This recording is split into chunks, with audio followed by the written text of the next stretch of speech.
Hey, you finally realize that it's time for you to move on from the job that you're in now and go somewhere else where your talents will be greatly appreciated.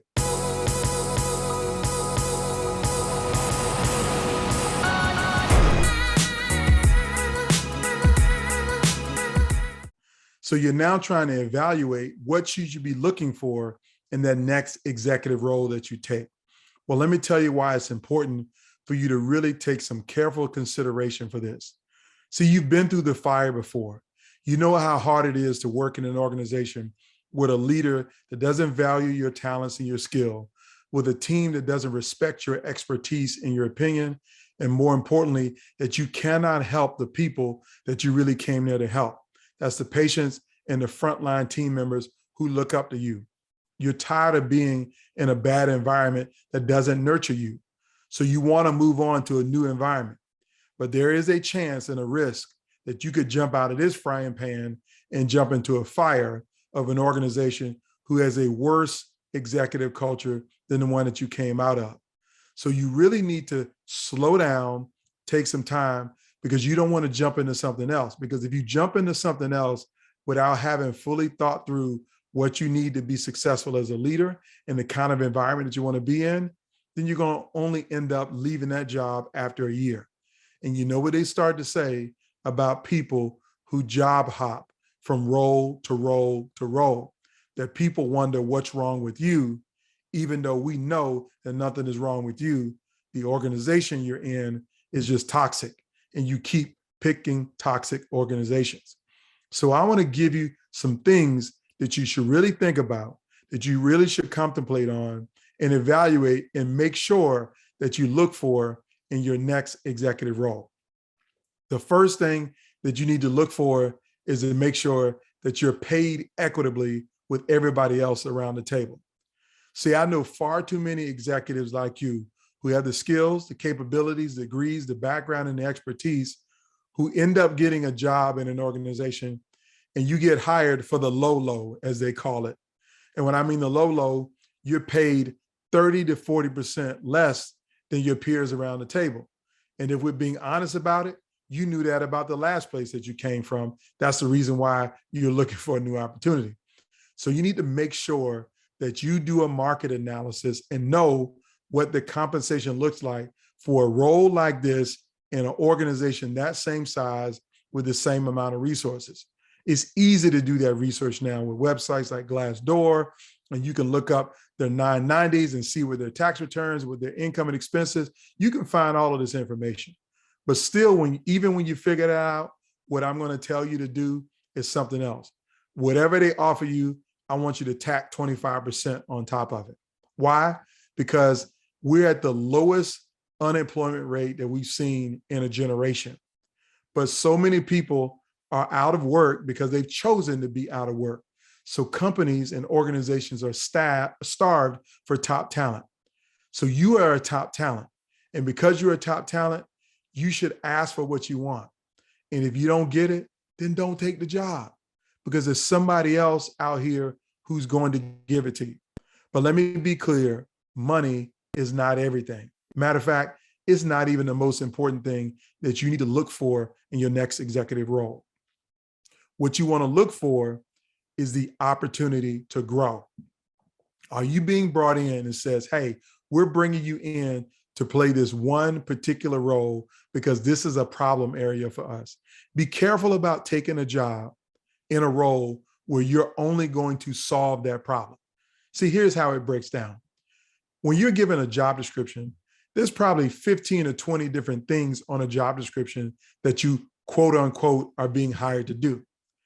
But we all know that any organization that's posted a position, even though they give you a long job description with a lot of responsibilities, everybody that interviews you is looking at you through the lens of solving one particular problem.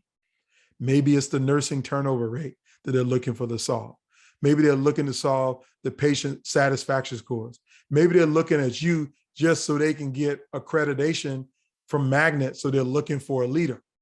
Who knows what they might be looking for, but they're only looking for you to do one thing. And once you accomplish that one thing, they're going to think we don't need you anymore. And you don't want to be in an environment where they only hired you to do one thing. And then when you do it, they don't need you anymore. You want to be in an environment where you have the opportunity to grow your scope, your scale, and your span of control. Do your job, but once you do it, that the people in the organization see you for something more than just that job. See, let's be real clear that the best organizations will show you clearly if they have this kind of environment. Why? Because you can look at this one person and see that 5 years ago, they were in one role, but they've progressively moved into a new role with greater responsibility, more scope and scale, more depth, more budget responsibility. So look around at the colleagues and see how long they've been in the organization. And if the whole organization is full of people who parachuted in and only did that one job, and that's the only role that they were assigned to do, then that's probably not the right place for you. You want a place where you can grow. The third thing that you want to think about when you're looking for an executive opportunity is the opportunity to mentor other people. You need to be given the space, the time, and the opportunity to develop young leaders behind you. As a matter of fact, I'm going to tell you the way I've told you always, that the day you start a job is the day you start looking for your replacement, because you shouldn't stay in one place forever. It's just not good for you. It's not good for the organization. So the day you get hired, start figuring out who you can mentor, who potentially can become a replacement over time. And you always want to have a leader in an organization that has a culture that encourages people to mentor formally. We always do it informally, but is there a framework for formal mentorship? You should be looking for that. The next thing you should be looking for in an organization that you consider is when they have a leadership team who believes in the professional development of all of its executives and all of its leaders. And what do I mean believes in it?